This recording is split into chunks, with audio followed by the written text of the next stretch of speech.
সকালবেলা ঘুম থেকে উঠে বের হইলাম বাইকটা বিক্রি করার জন্য। আজকে কিছু ছোট ভাই আসছে বরিশাল থেকে, বাইকটা দেখবে। ওদের যদি আজকে পছন্দ হয় বাইকটা আজকেই নিয়ে যাবে। এইটা ভাবলেই আমার মনটা খারাপ হয়ে যাইতেছে। বারবার ভাবতেছি আর হাসতেছি এই বাইকটা আমার কাছে থাকবে না।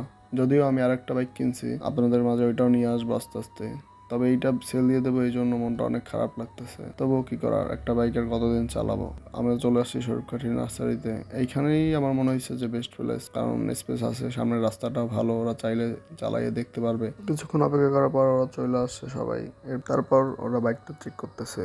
আউটলুকটা চেক করার পর আস্তে আস্তে দেখতেছে বাইকে কোনো দাগ স্ক্র্যাচ আছে কিনা।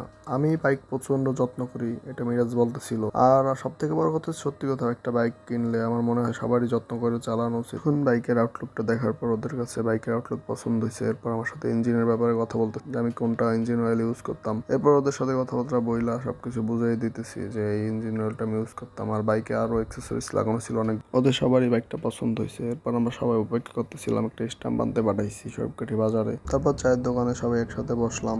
এরপর টাকাগুলো রকি বের করতেছে, আমরা সবাই কথাবার্তা বইলা সবাই ফান করতেছি। ওরা বলতেছে যে আমরা এইভাবে বাইক কিনবো, ওরাও ভাবি নাই আগে। স্ট্যাম্পের সব পেজে সাইনগুলো দিয়ে দিতেছি, ওরাও সবাই হেল্প করতেছে, কোথায় সাইন দেওয়া দরকার এটা বলতেছে। মিরাজ আর আমি টাকাগুলো আস্তে আস্তে চেক করতেছি। মিরাজ টাকাগুলো গুইনে নিতেছে, আমার কাছেও দিছে, আমি এগুলো চেক করতে। সব শেষে বিদায় ব্যবহার পালা। এই তো ওরা বলতেছে চলেন ভাই বের হই, একসাথে কিছু ছবি নেই বাইকের। সবকিছুর মাঝে একটা কথাই বলবো, আপনারা সবাই আমার পেজের সাথে থাকবেন, আমার পেজটা ফলো দিয়ে রাখবেন। এরপর রকিকে নিয়ে বের হইলাম, বাইকের সাথে কিছু ছবি তুলবো, ওর হাতে হ্যান্ড ওভার করে দিব। রকির হাতে বাইকটা বুঝিয়ে দিতে আমার অনেক খারাপ লাগতেছিল।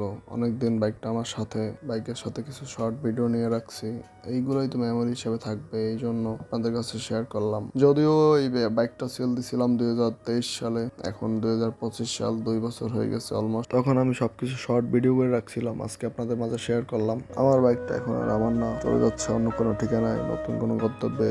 ওরা বাইক নিয়ে চলে যাওয়ার পর আমি জিসান আর মিরাজ টাকাগুলা দেখতেছিলাম যে সবকিছু ঠিক ছিল কিনা। পলিথিনে নিয়েছিলাম কারণ ব্যাগ নিয়ে যাই নাই।